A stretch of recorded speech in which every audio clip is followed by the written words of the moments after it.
He was just a janitor in a forgotten hallway, until a blind little girl heard the music in his silence. What happened next?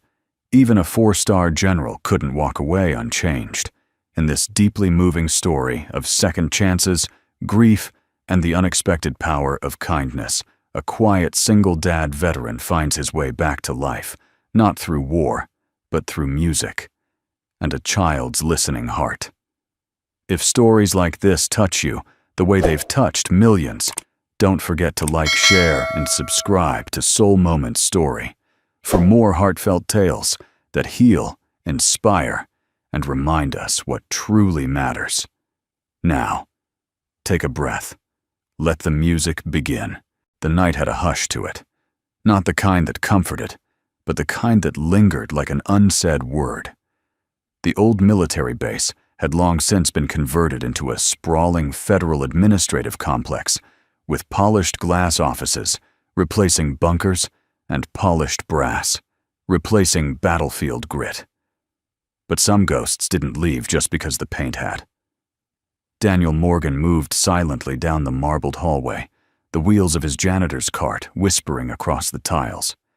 He wore a faded green field jacket, his own from years past, and a simple maintenance badge clipped awkwardly to the pocket. Most didn't look twice. Those who did quickly looked away. He liked it that way. His shift began when the last suits left, and the night security shuffled into place. The silence was a kind of music to him, predictable, empty, safe, until tonight. A single note rang out wrong, flat then. Nothing. Daniel stopped pushing his cart. His head tilted slightly, eyes narrowing. It came again. A piano, somewhere up on the top floor. But not just any note, it was Claire de Lune Debussy's fragile masterpiece, and someone was butchering it. He should have ignored it. But something in the off-key vibration pulled at him, like an old scar itching under healed skin. Without thinking, Daniel veered from his route, past the storage rooms, past the labeled corridors, up the side stairwell most forgot existed. Each step creaked under his boots, each landing darker than the last, until he reached the 10th floor. The music stopped. He opened the door slowly. A soft glow spilled into the hallway. Inside, a grand piano sat beneath recessed lighting, facing a window that framed the city's skyline in 1,000 lights. And at the bench, her back to him, sat a little girl. She couldn't have been more than 9. A crimson dress, white collar. Brown hair cut in a clean, careful bob. Her hands rested on the keys, unmoving now. But what caught Daniel wasn't her posture, or her size, or even the fact that she was alone in a room most staff didn't even know was open. It was the blindfold. He didn't speak, just stepped closer. The girl flinched, sensing him. "I'm sorry," Daniel said, his voice rough, the first word he'd spoken aloud all day. "I didn't mean to scare you." "You didn't," she replied calmly. Her voice was clear, composed. "I just didn't hear you come in. That's a good thing, I guess. Means I'm still quiet." She tilted her head. "Are you the music teacher?" He chuckled softly. "No, just the guy who sweeps the floors. You walked like someone who knew the room." Daniel glanced around. The piano hadn't changed since he last saw it years ago. Same polish, same bench, same humming quiet. "What were you playing?" he asked. "Claire de Lune," she said. "But I keep getting the 8th note wrong. My fingers won't remember." "You're playing Debussy." Blindfolded, she nodded. "I'm practicing to not need eyes. Just memory." Silence settled again. Daniel stepped forward slowly, reverently, and sat on the far side of the bench. Not too close, but not far enough to feel like a stranger. "What's your name?" he asked. "Lily," she said. "Lily Monroe." He paused. "That name. Monroe." But he said nothing. "Can I ask yours?" she said. He hesitated. "Daniel. Daniel," she repeated, testing the sound. "You have a kind voice. Not soft, but quiet. Like someone who's always listening." Daniel looked down at the keys. His hands hovered above them. It had been years. Too many. I haven't played since. He stopped. A long time. You should, Lily said simply. He turned to her. You think so? Yes, she said. Music is meant to be shared, even when broken. There was no pity in her voice, just truth. Daniel stared at her small hands, still resting gently on the ivory keys. All right, he murmured. Let's make a deal. I'll play if you promise not to laugh if I mess up. I won't, she whispered, even if I could see. Daniel smiled. He laid his fingers on the keys. And for the first time in over a decade, he played. Not loudly, not perfectly, but with breath and weight and pauses where grief lived. Halfway through, Lily moved her right hand across the keys and began filling in the melody, hesitant at first, then more certain, like her body remembered what her eyes never knew. Daniel watched her. You're not just playing notes, he said softly. I'm listening with my fingers, she said. The keys feel different when the music is true. He stopped playing. She did too. Then slowly, Lily reached out and placed her hand on his. Your hands tell stories, she said. Daniel blinked. In what way, he asked. They're heavy, she said, like they've held too much. But they don't push the notes. They ask. Daniel swallowed hard. The door creaked. He turned. Empty. But for a moment he felt it someone watching. He looked back at Lily. You shouldn't be here alone, he said. I'm not alone, she replied. You're here. That night they played for an hour. Not for applause, not for therapy. Just because music like pain needed somewhere to go. When Daniel left, he didn't return to his janitor cart. He walked out into the night and stood beneath the cold sky, the echo of the piano still lingering in his bones. And for the first time in years, he didn't feel invisible. The next night, he told himself he wouldn't go back. Daniel Morgan finished wiping down the stairwell railing on the east wing exactly as listed on his shift chart. He mopped the marble lobby, changed out 2 trash bins, even lingered for 20 minutes in the break room pretending the flickering fluorescent light above was worth fixing. But at 9:42 p.m., with the silence hanging heavier than the mop in his hand, he found himself walking again toward the 10th floor. Same creaking stairwell, same hum in his chest, same soft breath of music waiting for him. He hesitated at the door, then pushed it open.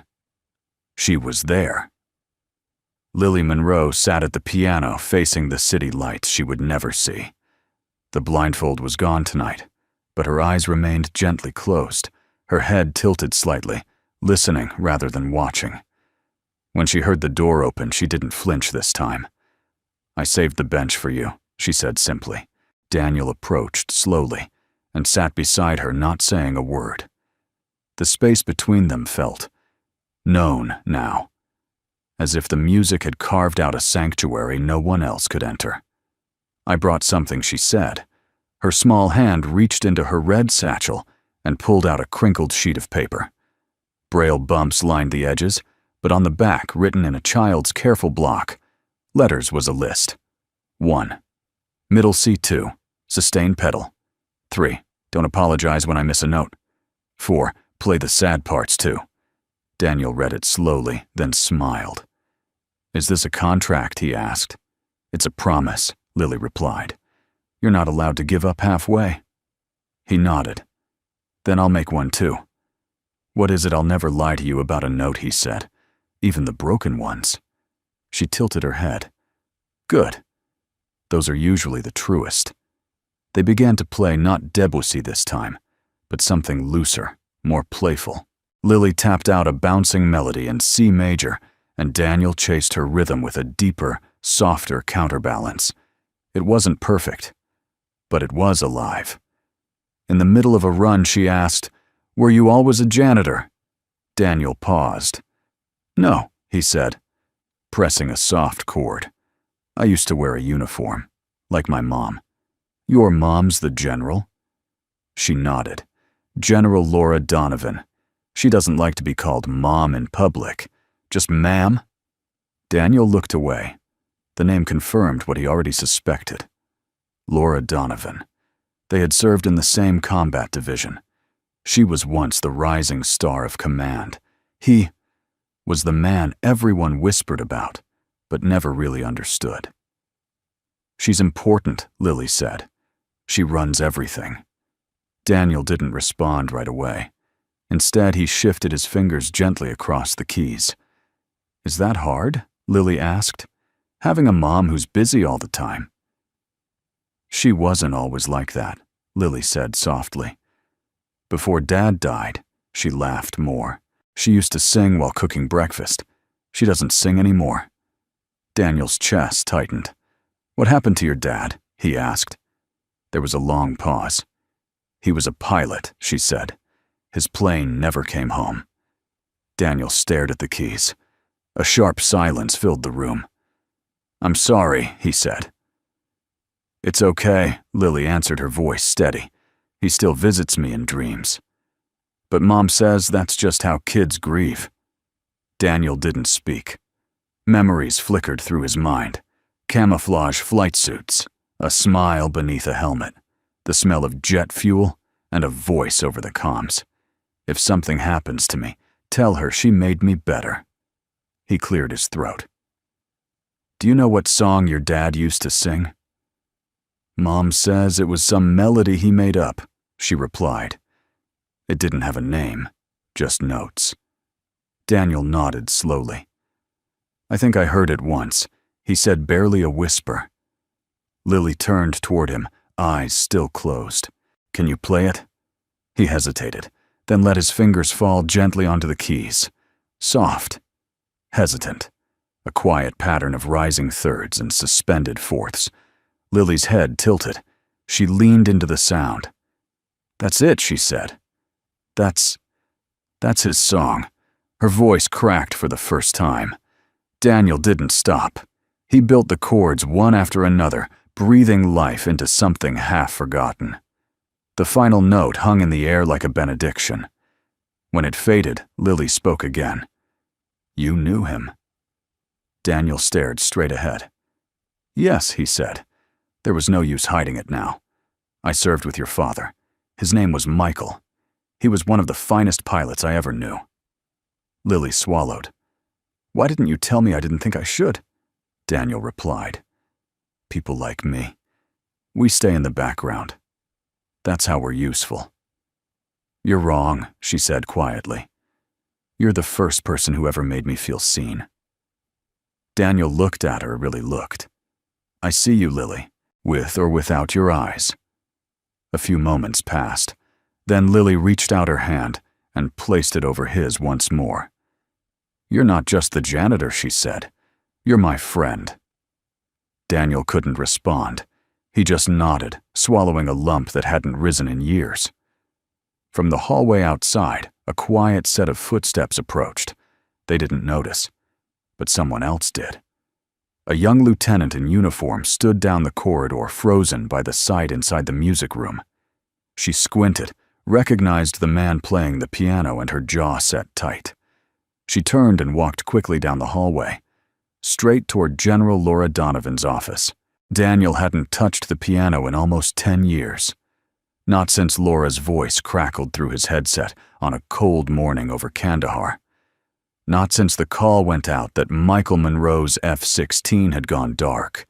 And certainly not since the day he received a small sealed box containing 3 metal bars, a burnt fragment of a dog tag, and a folded letter that simply read, "She was the best part of me. Please find a way to tell her." Michael, he never did. He couldn't. Until now. For the next few nights, Daniel and Lily met in quiet rebellion after hours away from meetings, from orders from the world. No one said anything. The security staff turned blind eyes. Perhaps the music softened even them. Each night, Lily's confidence grew. So did Daniel's pain. One evening, after an hour-long improvisation over a Chopin prelude, Lily leaned back and asked the question he'd been dreading. Did you ever lose someone you loved? Daniel didn't answer right away. His fingers pressed into the edge of the piano bench. Yes, he said. Finally. Someone I would have given anything to save. Silence stretched between them. Lily waited. She was a pilot, he continued. Not like your dad. She flew low-extraction missions, the kind no one admits exist. Brave, smarter than me. She played piano better, too. Lily smiled softly. What was her name? Daniel's jaw clenched. Her name was Laura. Lily blinked. Like my mom. He nodded. Ironic, huh? He tried to laugh, but it came out hollow. Different person, same name. But she died on a mission I was supposed to be on. I'd traded shifts with her the day before. His voice dropped lower. I gave her the clearance code that got her in. But I couldn't get to her in time when it went wrong. The words left him like confession. Sharp. Bare. Lily reached across the bench and took his hand without a word. I haven't played piano since her funeral, he said, until the night I heard you missing that 8th note. Lily squeezed his fingers. I didn't miss it. I just couldn't feel it. Daniel smiled faintly. Same thing sometimes. Then, without prompting, he placed his hands on the keys and began playing a song so quiet, so slow, it almost wasn't music at all. Just memory in sound. It started with a few tentative chords. Then came a minor run grief dressed in melody. Lily tilted her head, listening. Her fingers floated above the keys, mirroring his touch, without ever pressing down. The song expanded, delicate, mournful, full of ghosts. When it ended, Daniel looked away. She used to hum that, he said. When the lights went out in the hangars. It's beautiful, Lily whispered. But it's missing something. What Lily didn't speak. Instead, she reached forward and added 2 soft notes, F and A, into the final bar. Then silence. Daniel stared at her. His voice was barely audible. That's what she used to say, what he looked at her. When I played it for her, she always said it was missing the heartbeat. And those 2 notes, they were it. Neither moved. The room felt sacred now. Not just secret, but holy. A temple made of sound and sadness. From the hallway beyond, a voice echoed. It was sharp, female, commanding. Lily. Are you in there? Lily turned. Mom Daniel froze. The door opened slowly, and in stepped General Laura Donovan, 4 stars, crisp on her shoulder eyes, hardened by war stress and bureaucracy. She took 2 steps into the room and stopped cold. Her gaze moved from her daughter to the piano, to the man seated beside her. Recognition flickered. Not certainty. Not yet. Just something unsettled. Ma'am Daniel said, rising instinctively, voice formal. What are you doing here? Laura asked, her voice steel. I was cleaning, he offered, though they both knew it was a lie. Laura looked at her daughter. Lily, you know you're not allowed to wander up here alone. I wasn't alone, Lily said quietly. He was with me. Laura's eyes returned to Daniel. This area is not authorized for custodial staff. You'll need to report to Mama. Lily interrupted. Her voice was soft, but sure. We were playing Daddy's song. Laura stiffened. What Daniel knows it. He played it. The one Daddy used to hum when he tucked me in. Laura's face shifted like a crack in polished armor. She looked at Daniel again. Really looked. And there it was. Behind the beard, the longer hair, the janitor's uniform. A flash of something she hadn't seen in over a decade. A shadow from war. Morgan, she whispered. Daniel stood straighter. His voice quiet. Yes, ma'am. Laura took a step back, stunned. You disappeared. I did, he said. After the mission failed. You were declared MIA. I asked to be. Laura's hand trembled, then tightened into a fist. Why now? She demanded. Why her Daniel looked at Lily. because she reminded me how to breathe. Laura's lip quivered barely. Her eyes shimmered, but the tears refused to fall. I want him to stay, Lily said suddenly. Laura's gaze snapped to her daughter. He shouldn't be here. He should, Lily replied firmly. You don't hear like I do, Mom. But when he plays, it's like Daddy is home again. Daniel stepped back. I didn't mean to intrude, he said. Truly. Laura didn't answer. Her throat worked her chest, rising with the weight of emotions she hadn't allowed herself to feel in years. Without another word, she turned and left the room. The door closed behind her with a soft click. Lily didn't speak. Neither did Daniel. But the music lingered between them, and so did something else.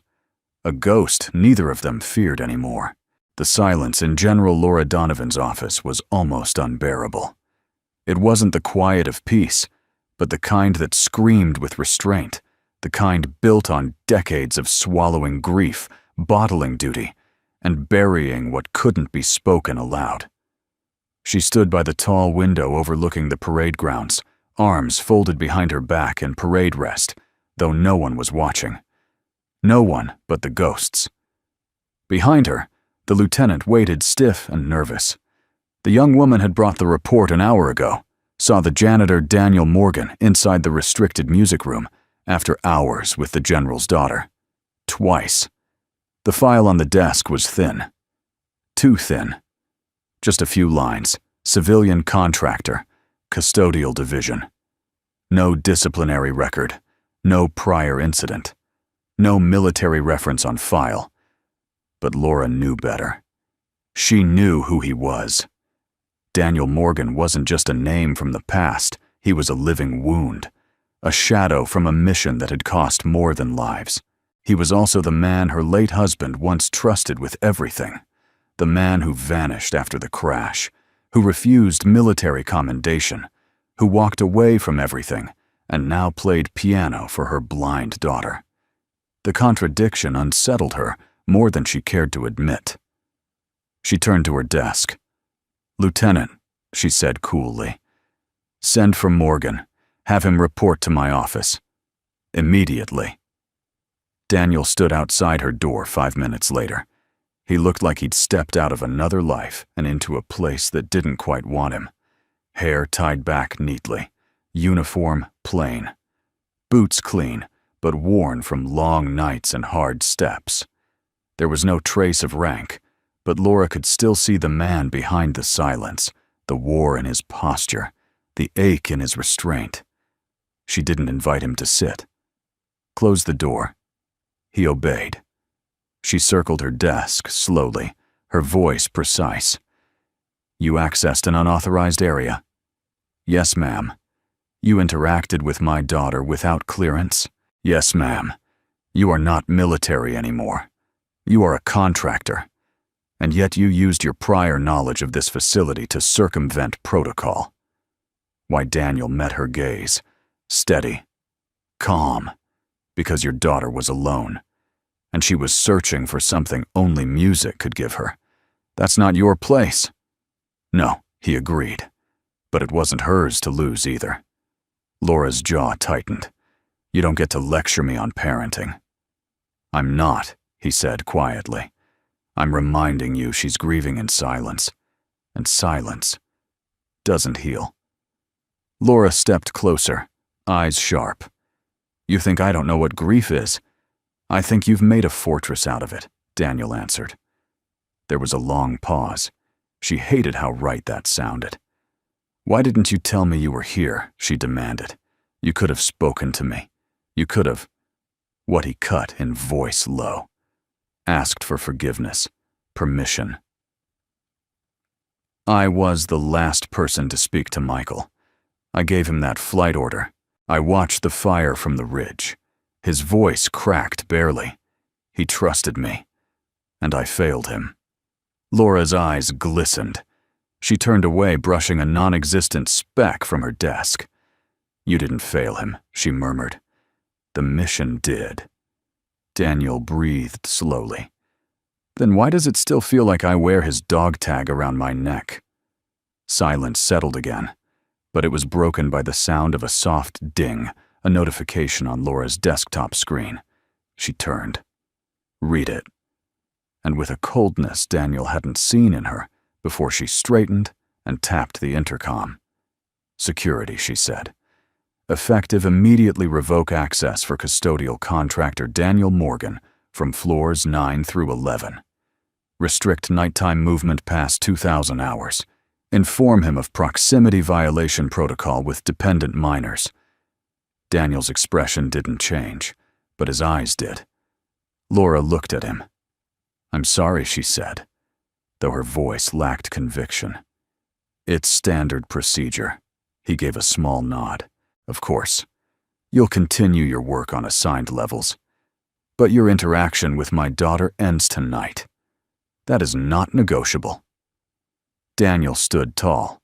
She deserves more than silence. She deserves boundaries, Laura snapped. And healing that doesn't come from strangers with ghosts. He took a step toward the door, then stopped. Music isn't about healing the past, he said. It's about giving the pain somewhere to live. Somewhere it won't rot us from the inside out. He didn't wait for her reply. He opened the door and walked out, his boots echoing against the sterile hallway tile, softer than the sound of a heart breaking. That night, Lily waited. She sat at the piano bench until midnight, tapping the same C note over and over, like it might summon him back. But Daniel didn't come. He wasn't allowed to. So the next morning, Lily woke early. She asked her aide to guide her to the practice room. No one stopped her. The room was technically hers, a privilege granted to the general's daughter, though rarely used until now. She sat alone, waiting. And when the silence grew too loud, she played. Off-key, awkward, searching, but determined. Meanwhile, on the loading dock below, Daniel finished emptying the last bin of the day shift. His hands were stiff, not from the work, but from the ache in his chest that refused to fade. He placed a small USB drive in his jacket pocket. It was the last thing he'd recorded on the piano before the ban. He left it with the aide. For her, he said. Tell her. It's her song now. Then he walked away. Not because he wanted to, but because sometimes the only way to protect something precious is to let it miss you. The room was quiet again. Too quiet. The kind of quiet that made the walls feel closer, as if the silence itself was watching. Lily sat at the piano alone, her fingertips hovering just above the keys, not yet pressing down. The bench felt colder without him beside her. Even the city lights through the window seemed dimmer tonight, as if they too noticed the absence. She pressed a single note. Middle C. It echoed softly through the music room. Then another. She tried to recreate the pattern Daniel had taught her, but her hands felt hesitant, like they were missing a rhythm only his presence provided. Her fingers stumbled. A wrong chord. A hesitation. Another wrong note. She let out a long breath, placed both hands flat on the keys, and whispered, You said this song belongs to me now. She closed her eyes, then played. The USB Daniel had left with her aide sat in her satchel. She hadn't listened to it yet. Somehow, she wasn't ready. Not until she could remember the melody herself by feel, not by instruction. Halfway through the piece, her hands froze. Something shifted in the air. Footsteps. Not just any footsteps. Heels. Sharp. Steady. Measured. Confident. She recognized the sound instantly because it was the sound that echoed through her childhood home long after bedtime. The sound that said, command more than comfort. The sound of General Laura Donovan walking down a hallway, decisive and untouchable. Lily didn't turn. She kept her eyes closed and played another note. The footsteps stopped outside the music room. For a full minute there was nothing. Then the faint creak of the door slowly opening.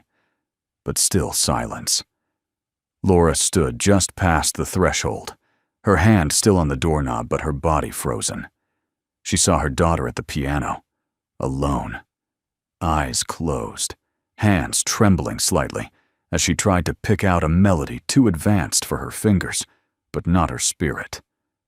And then Laura heard it, the faint echo of a tune that hadn't been played in her home since her husband died. A half-completed lullaby once whispered in kitchen corners, sung over cereal boxes, hummed between deployments. Michael's melody.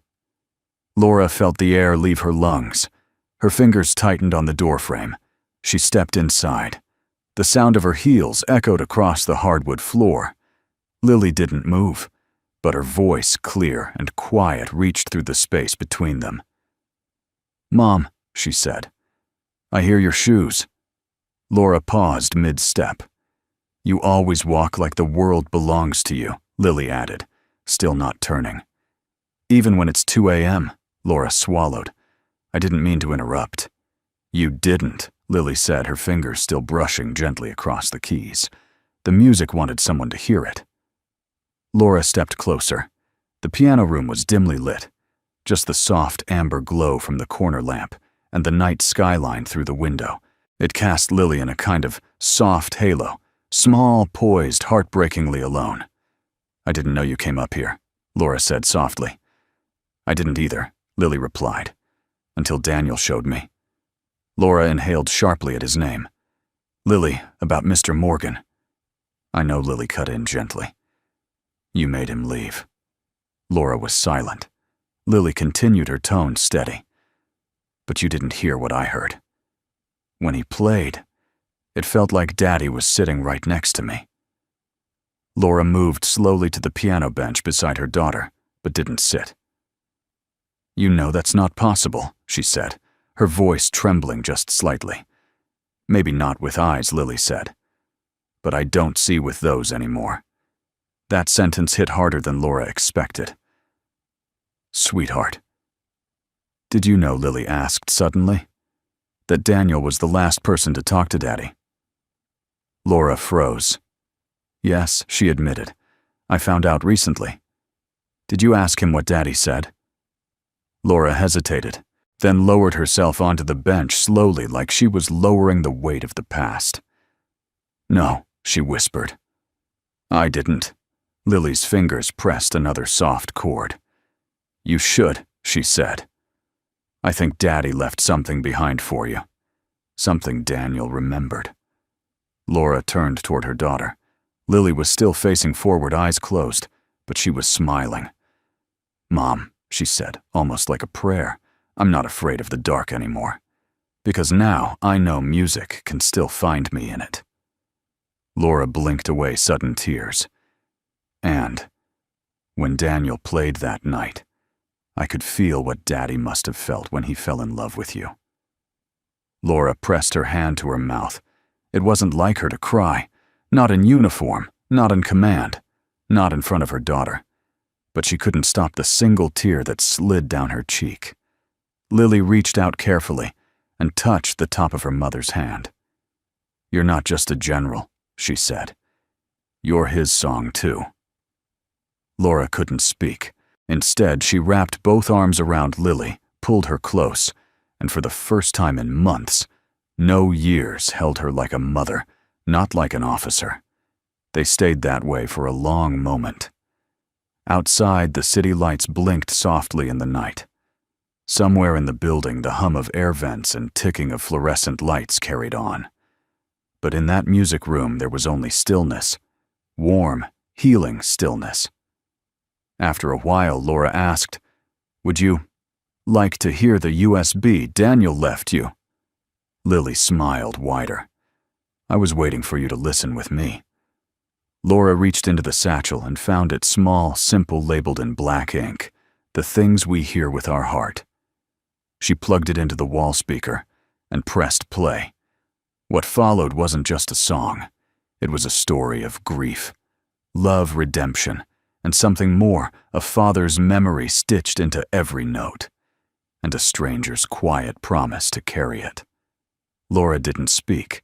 She just closed her eyes and listened, And for the first time in years, she truly heard. Laura Donovan wasn't used to being wrong. As a 4-star general, her life was built on precision discipline and measured decisions. But nothing about Daniel Morgan fit inside the boxes the military or she had drawn around people. And nothing about his quiet return into her daughter's life felt like coincidence. That's what unsettled her most. Not just the past they shared, but what she didn't know about him. The next morning, Laura sat alone in her office. The blinds were closed, the morning reports untouched, and the phone off the hook. In front of her was an old mission file marked Operation Thunder Scepter. Classified, declassified, then sealed under a layer of dust and shame. She flipped through the pages slowly. Personnel reports, wounded, KIA, MIA, Lieutenant Callers Michael Monroe, KIO, Staff Sergeant Daniel Morgan, MIO. She stared at that last line. MIO. Missing in action. But he hadn't been missing, had he? He had chosen to disappear. She pulled out a second folder. Internal logs from the week after the mission failed. A note caught her eye, scribbled hastily by a young intel officer long since retired. Subject Morgan requested non-disclosure of debrief. Declined all commendations. Said, "What I did wasn't heroic. It was just human." Laura leaned back in her chair, stunned. What had he done? Why did he vanish when he could have received the Silver Star? Why did he run from the very people he once bled beside? A knock broke the silence. Her aide stepped in holding a small envelope. This came through the civilian ethics office, she said. It's odd. Laura opened the envelope. Inside was a folded page, handwritten. The first line made her pulse stop. "General, I never told you what your husband's final words were. He asked me to tell you this." Laura sat up straight. She read the letter twice, then a third time, and the tears came silently without warning. That evening, as the sun bled orange across the base, Laura walked to the lower maintenance wing, a place she hadn't been in over a decade. The floors smelled of cleaning solvent. The lighting buzzed overhead. And down the hall, Daniel stood alone, refilling a mop bucket with calm, practiced hands. He saw her before she spoke. "Ma'am," he said, setting the mop aside. "I read it," she said. He nodded. "I figured you would. You were the one who pulled him out of the wreckage." Daniel didn't respond right away. "Then only part of him." Laura's voice broke. "Why didn't you tell me?" Daniel leaned against the wall, arms folded not in defiance but restraint. "Because the war already took enough from you," he said. "From Lily. From all of us. I didn't want to be the shadow that kept following you around. You were his best friend." "I was," he said.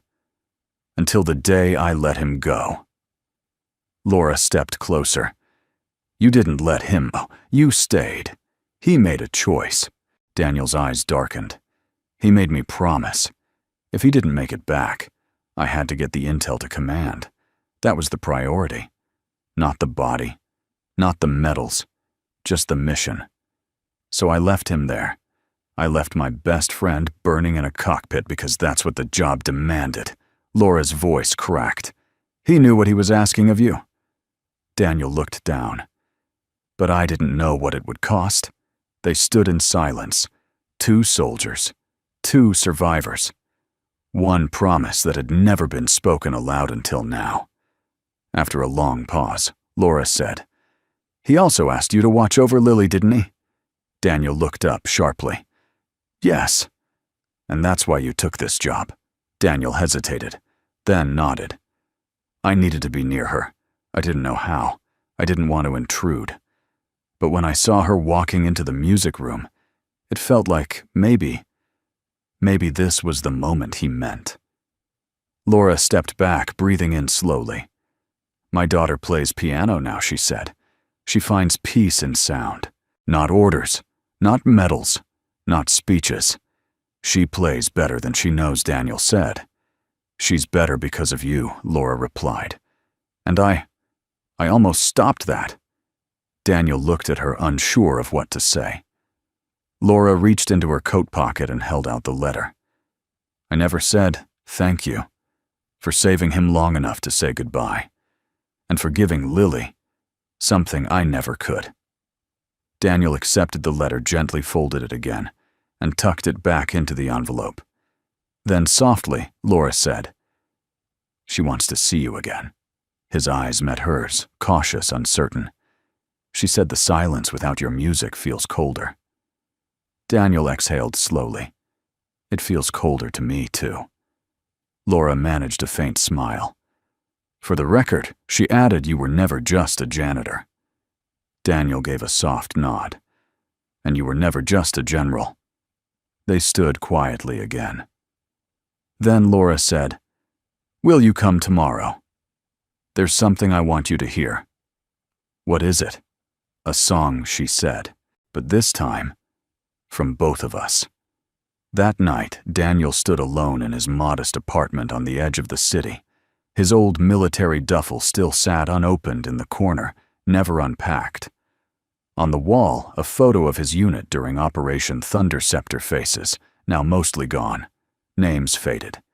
He opened a small box tucked in his drawer. Inside was a pair of dog tags. One said, "Morgan Daniel." The other said, "Monroe Michael." He held them both in his palm for a long time, then slowly placed them around his neck. Upstairs, in a quiet bedroom lit by the soft yellow lamp, Lily sat on her bed, with her hands folded in her lap. Her mother sat beside her, brushing her hair back gently. "Was he really there?" Lily asked. Laura nodded. "He never stopped being there. He just didn't know how to be seen." "Will he come back?" Laura kissed her forehead. "Tomorrow. I promise." Lily smiled softly. "I want to show him the melody I finished." Laura blinked. "You finished it?" Lily nodded. "His part. And Daddy's part. I just need someone to play it with me." Laura held her close. "You will."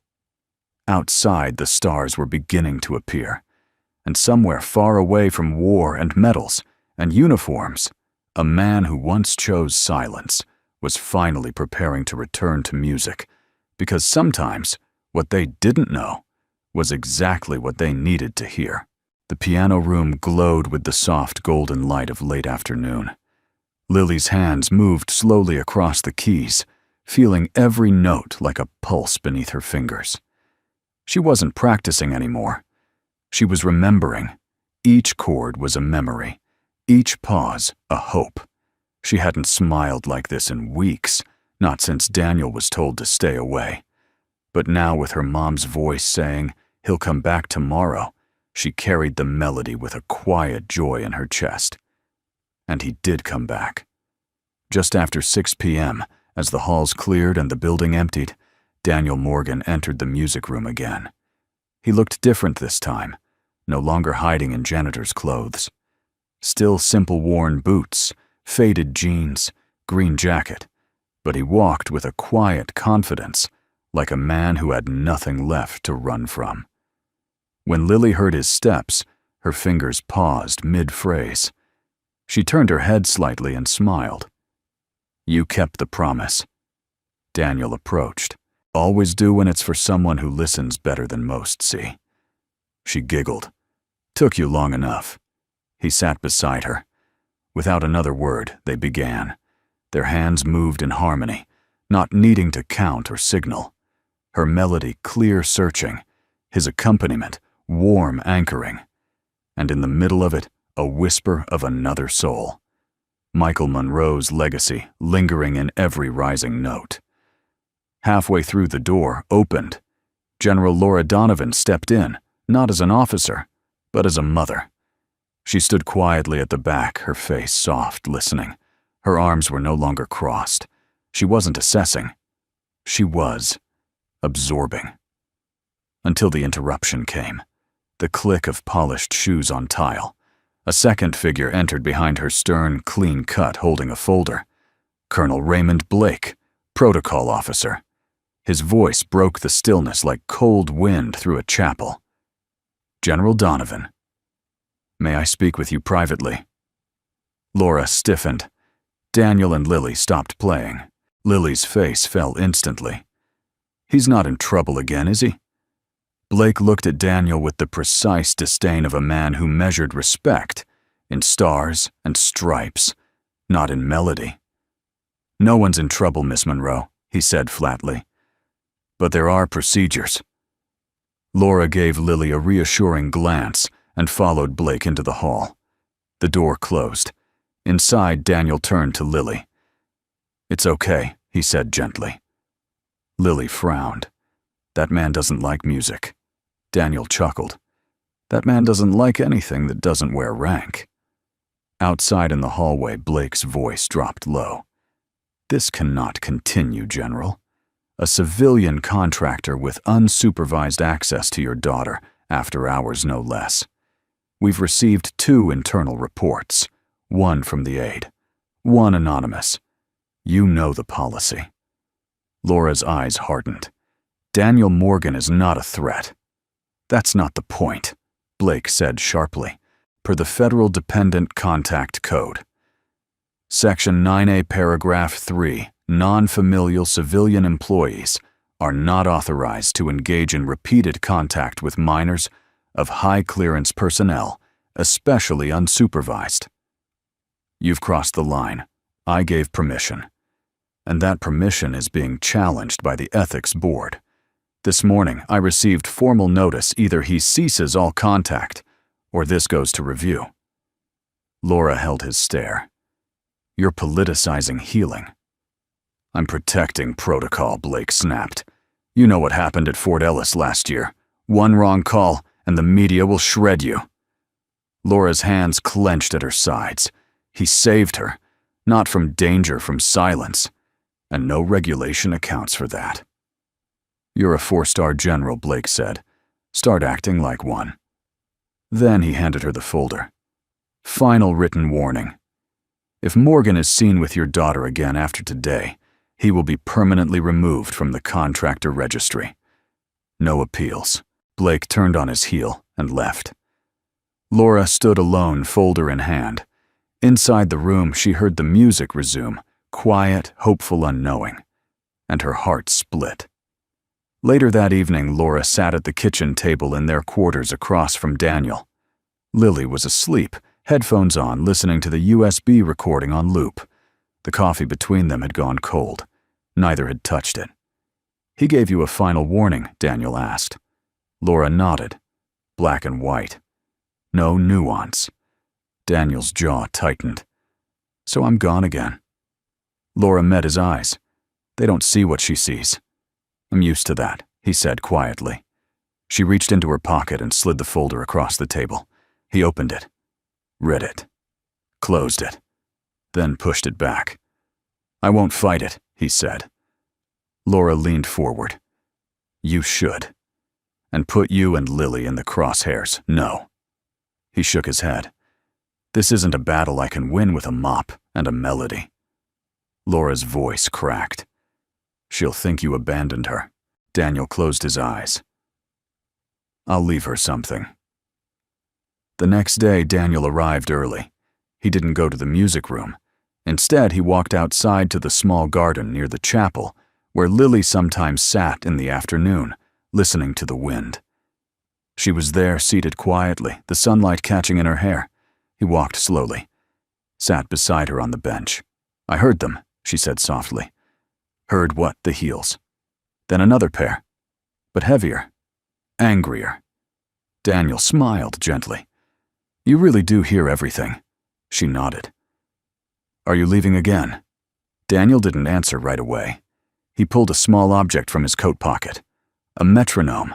Wooden, old-fashioned, hand-carved. The pendulum arm was smooth with use. This was your father's, he said. He used it when he practiced, before missions, even during briefings sometimes, just to keep rhythm when the world felt too loud. Lily touched it reverently.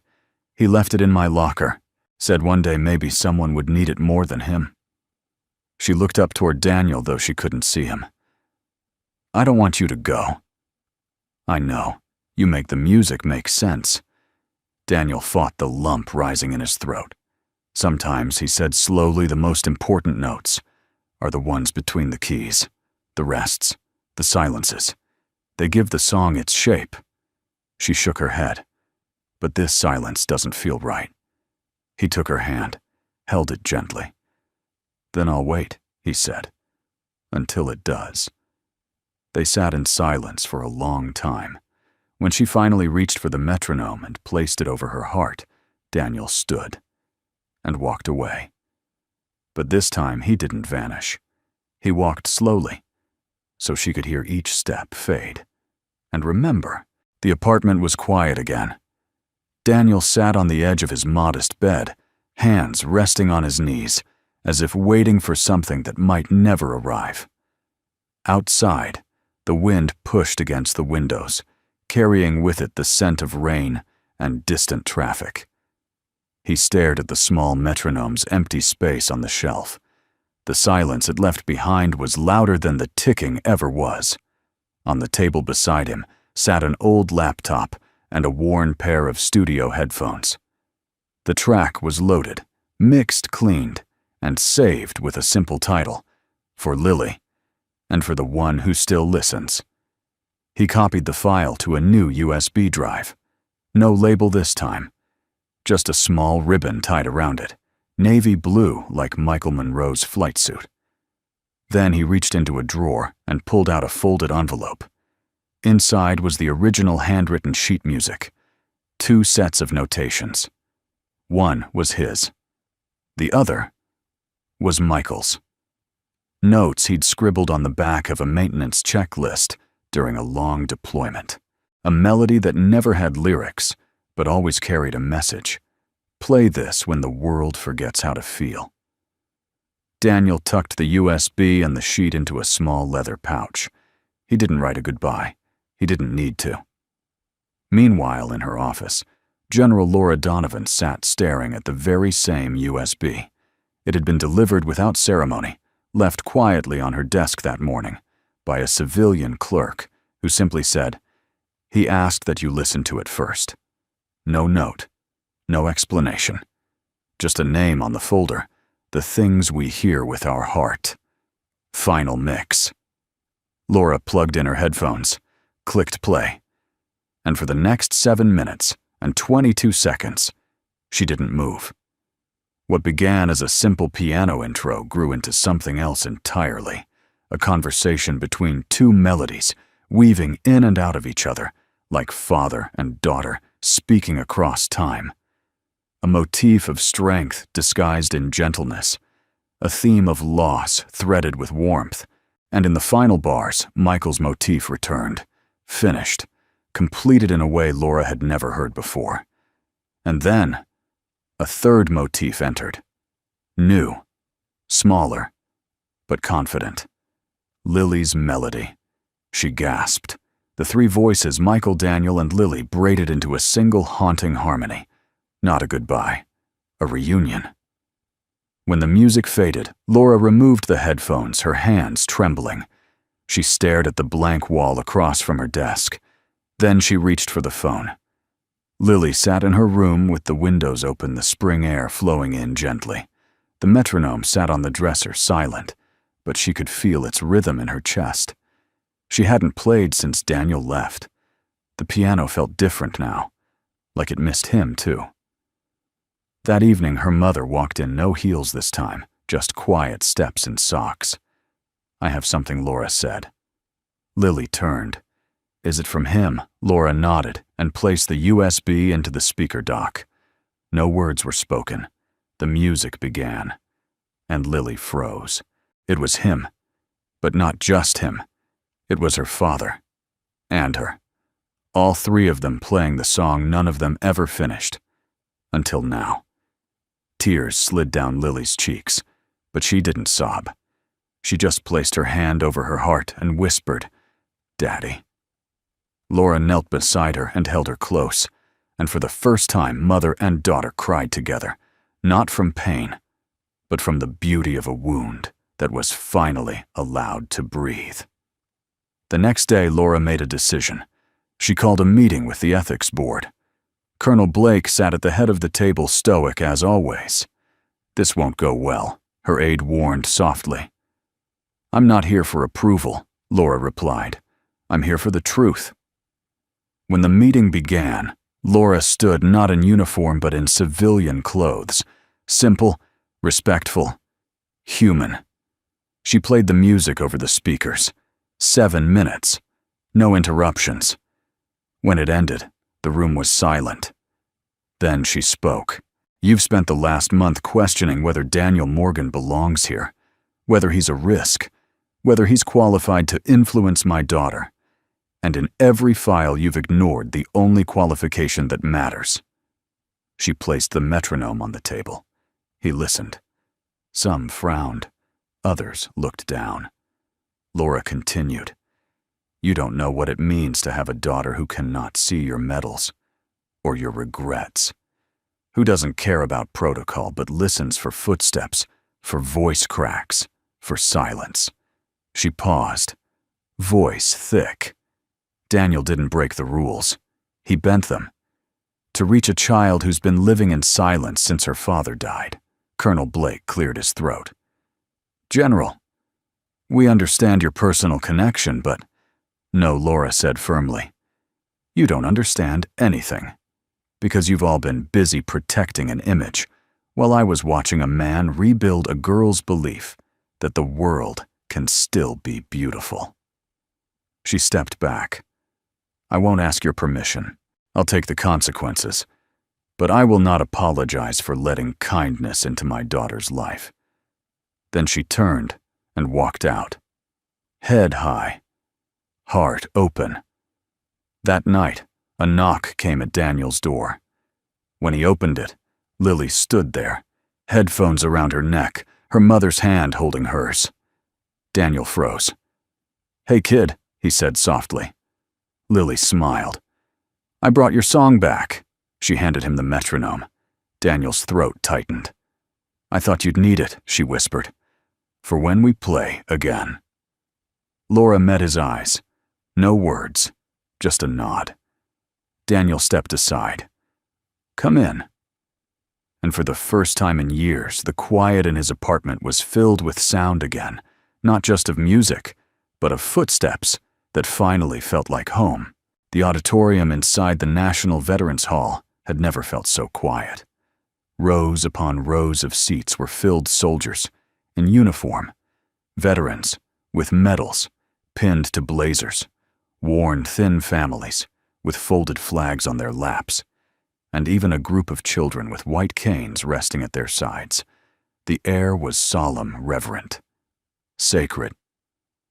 At the front of the hall stood a grand piano, polished until it reflected the soft amber stage lights above. A banner stretched across the back wall, National Ceremony of Honor and Healing, in tribute to silent service. But no one looked at the banner. They were all waiting for the man who wasn't supposed to be here. Backstage, Daniel Morgan adjusted the sleeves of his jacket. It wasn't military issue, just a simple black blazer over a plain white shirt. But pinned to the inside was something no one else could see: Michael Monroe's dog tag. Lily stood beside him, dressed in a soft blue dress, her cane folded in her hand, her other hand in her mother's. Laura, in her formal uniform, looked at Daniel with something between pride and peace. "You sure about this?" Daniel asked. Lily nodded. "The music's already playing in my head. We just have to catch up." He smiled. "You've got your father's courage, you know that." "No," Lily said with a grin. "I've got yours." The MC stepped onto the stage, tapping the microphone gently. "Today we gather not just to honor service in uniform, but to recognize a different kind of courage, the kind that doesn't wear medals. The kind that listens in silence, that heals through presence. That teaches us to hear more than we see." He turned toward the wings. "And now please, welcome a very special performance. One that needs no introduction, because it speaks for itself. Polite applause. Then silence. Daniel and Lily stepped onto the stage. As they crossed the wooden floor, Daniel instinctively slowed his pace to match Lily's, guiding her gently but never controlling. The house lights dimmed. A spotlight followed them to the piano. Daniel sat first, then helped Lily take her place beside him. She took a breath, then whispered, "Start soft." "Let them come to us." He nodded and placed his fingers on the keys. It began with a whisper, just 4 notes. Familiar, tentative, a musical memory being stitched back together in real time. Then Lily joined in. Her hands moved surely gracefully. Each note was a step forward into a world she could feel, even if she could not see. And the audience hardened Marines, stoic officers. Gold Star mothers sat motionless, eyes wide, as a blind girl and a quiet janitor performed something transcendent. Halfway through, the piece shifted. A second melody emerged. Not Daniel's. Not Lily's. Michael's. Laura closed her eyes when she heard it. Her breath caught. It was the lullaby he'd once hummed under his breath when rocking Lily to sleep during deployments home. No one had ever written it down, except Daniel. And now, Lily was playing it, completing it. The final chorus swelled not in volume, but in spirit. 3 themes. Daniel's depth, Michael's legacy, and Lily's innocence braided into a quiet crescendo that filled the room like sunlight through stained glass. When the last note fell away, the silence was thunderous. No one clapped. No one dared. Until Lily spoke into the microphone. "I can't see you," she said softly, "but I know you're here, and I want you to know something." She turned her head toward the crowd.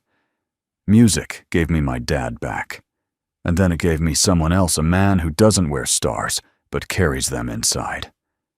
Daniel froze. "I don't call him Mr. Morgan anymore," Lily said. "I call him Dad." The room gasped. Then came the applause. Not loud at first, just respectful. Then it grew wave after wave of it. Veterans stood. Mothers stood. Children stood. One by one, the hall rose to their feet. Daniel didn't move. He couldn't. Lily took his hand and whispered, "Breathe, Dad. This is your song, too." Tears filled his eyes. Then Laura stepped onto the stage. She walked toward them, not with the swagger of command, but with the humility of a mother who had found peace. In her hand was a small velvet box. She opened it before the crowd. Inside was a single silver pin, the honorary insignia of civilian distinction rarely awarded and only by direct command. Laura turned to Daniel. This, she said into the microphone, "is not for valor in battle or brilliance in combat. It is for kindness, quiet, stubborn kindness that changes lives." She pinned it gently to his jacket, then removed the 4-star rank from her own shoulder and placed it inside the open piano. "For the man who taught my daughter to see in the dark," she said, "and who reminded me how to listen." Daniel couldn't speak. He simply placed his hand over his heart, then looked down at Lily and whispered, "Thank you." But Lily shook her head. "No," she said with a smile. "Thank you for staying." That night after the ceremony, Daniel stood outside alone watching the last of the guests leave. Laura walked up beside him. "You know," she said quietly, "you could have left again." "I almost did," Daniel admitted. "But she deserved more than another empty seat in her life." Laura nodded. "She called you Dad." Daniel exhaled. "I wasn't expecting that. She meant it." He looked at her. "So did I," he said. They stood in silence, the spring breeze brushing past like music too soft to write down. Then Laura looked up at the stars. "You think he heard it?" Daniel followed her gaze. "I think he never stopped listening." The piano room was no longer just a practice space. It had become a sanctuary. Not only for Lily, who now spent her afternoons seated in front of its glossy keys, but for others, 2 students with visual impairments, veterans struggling to feel useful again, widows of fallen soldiers who came not for lessons, but for listening. Daniel never called it a program. He just showed up, unlocked the door, and played. And one by one, people began to come. By the end of spring, the base had quietly authorized him as interim music facilitator for veterans and families. No press release, no ceremony, just a small laminated badge and a nod from someone in the admin office who finally understood what value could mean beyond paperwork.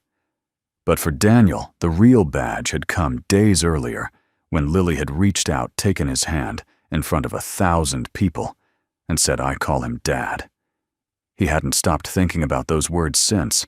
Laura Donovan sat at the kitchen table sipping black coffee and flipping through a draft agenda for the upcoming leadership summit in D.C. Her eyes scanned bullet points, but her mind drifted elsewhere. She stared out the window at the modest courtyard beyond the apartment complex. Lily and Daniel were seated on the bench, side by side, heads bowed together over a sheet of hand-drawn musical notation. Lily's laughter floated faintly through the open screen. Laura smiled. The ache in her chest, a quiet guilt she'd carried since Michael's death, hadn't gone away. But it had softened, because someone had shared the weight, because someone had stepped in, not with orders, but with understanding. And that meant more than any military rank ever could. She opened her desk drawer and pulled out a small wooden box. Inside was her 4-star insignia. For decades it had symbolized power, leadership, legacy. Now, it reminded her of something else, a lesson she hadn't expected to learn so late in life, that true command had nothing to do with stars, and everything to do with kindness. Later that evening, Lily sat cross-legged on the living room carpet, humming to herself, while drawing in a music journal. Daniel walked in with a tray of grilled cheese sandwiches. "I added extra butter," he said. "Chef's special tonight." Lily grinned. "You really know how to spoil your student." He raised an eyebrow. "Student? You're the one teaching me now." Laura emerged from the hallway, watching them with quiet amusement. Then her gaze fell on the piano at the far end of the room. Without a word, she crossed to it and sat down. Daniel and Lily both paused. Laura hadn't touched a piano in over 15 years. She placed her hands gently on the keys and began to play. It was simple, halting, unsure, but it was hers. Daniel walked over slowly. Lily remained on the floor, frozen. When the last note faded, Laura turned to them. "You said something once," she said, eyes on Daniel, "that the most important notes are the ones between the keys." He nodded. "They're the ones that hold the pain," she continued, "but also the hope." Laura opened a folder beside her, pulled out a document, handed it to him. He scanned the first-line petition for formal adoption authorization. Daniel Morgan. He blinked. "What is this?" Laura smiled. "A formality," she said. "She already calls you Dad. Now we make it legal." Daniel looked down at the paper, then back at her. "You're sure she is?" Laura replied. "I just had to catch up." From the floor, Lily raised her hand. "It was my idea," she said, proudly. "I even picked the signature pen." Daniel laughed softly, his voice breaking. "You two always coordinate ambushes like this?" Laura shrugged. "Old military habit." He looked at the paper again, and signed, with steady hand. Then knelt beside Lily. "I never had a daughter," he said quietly. "But I think I was just waiting for you." Lily hugged him so tightly it knocked the air from his lungs. "You were always mine," she whispered. "I was just waiting for you to believe it." A few days later, a quiet gathering was held in the music room. No uniforms, no speeches, just a circle of people who had been touched, some broken, some blind, some simply lost, and now found themselves part of something gentle and unexpected. At the end of the session, Laura stepped forward holding a small mahogany box. "Daniel," she said, "this was once on my shoulder, and for years I thought it made me important." She opened the box. Inside lay the 4-star rank. "But now I know, leadership is not measured in stars. It's measured in who you choose to show up for when no one asks you to." She handed the box to Lily. Lily placed it in Daniel's hands. "You already have the only rank that matters," Laura said. Daniel looked down at the stars, then at the faces around him, the veterans, the children, the woman he once feared facing again, the girl who now called him Dad. And he understood. They had given him more than a medal ever could. They had given him purpose. That night, Daniel sat alone at the piano. He didn't play. He just sat, hands resting on the keys, heart steady, breathing in the silence, not as a wound, but as a gift. And in the stillness he heard it, a voice from years ago echoing softly, "Tell her, she made me better." Daniel smiled. "I did, Mike," he whispered. "She's more than you ever imagined." He pressed one note, then another, and let the rest unfold between them. Spring returned to the city with a quiet grace. Gentle breezes slipping through half-open windows, sunbeams casting long golden fingers across old wooden floors, and the distant hum of birdsong mixing with the rustle of life returning. At the heart of it all stood a man who had once tried to disappear, and now found himself leading a symphony of second chances. Daniel Morgan stood in the middle of the newly refurbished community music hall, once a forgotten side building on the base, now transformed into something living. The walls lined with photos of veterans and children glowed with natural light. The seats were full, more than 40 families, staff volunteers, many of them blind, some recovering, all listening. The spring recital for healing through sound was about to begin. At the front of the room, a group of children with various disabilities sat quietly, their small fingers brushing against Braille music sheets. Some wore hearing aids, some held canes, others simply closed their eyes waiting. In the center of them sat Lily, now 10, poised, calm, confident. Her hand rested on the shoulder of a nervous 8-year-old boy beside her. "Don't worry," she whispered. "Just follow the rhythm. The song knows where to go even when we don't." From the side of the stage, Laura Donovan watched her daughter with awe. The stoic general now found herself arriving early to every music class, no longer out of duty, but out of love. Her arms were no longer crossed. They were open, present. She still wore her rank on occasion, but today on her lapel she wore something different, a small pin in the shape of a music note engraved with the words, "What we hear with our heart." A tribute, a reminder, a lesson. Daniel stepped up to the microphone. He didn't say much. He never did. "Thank you all for being here," he said quietly. "Today's music isn't perfect, but that's not the point. It's not about perfection. It's about presence." He looked at the children behind him. "Each note you'll hear today came from someone who once thought their voice didn't matter. But it does. Every pause, every rest, every tremble, it all belongs. Because sometimes the music between the notes is where the healing begins." He stepped back. The room fell silent. Then Lily nodded, and the music began.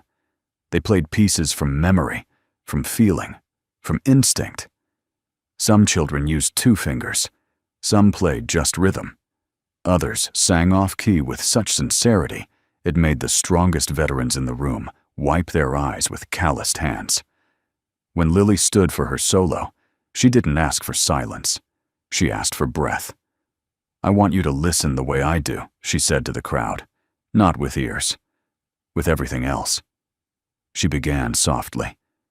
Just 3 notes, then a pause. Then came the melody Daniel had written for her, a piece now titled Lily's Light. It was simple, vulnerable, but in its fragility was a strength that gripped the room in stillness. Daniel accompanied from the side, keeping pace, not with tempo, but with her breath. She played with her whole body, her whole story. And when she finished, she let the final note linger, not loud, not long, just enough. And then silence. Perfect, sacred silence. No applause. Not yet. Then she said, without microphone, I used to think I was broken because I couldn't see. But Daniel showed me that sometimes what we don't see is where the most beautiful things live. Now the applause came, louder than before.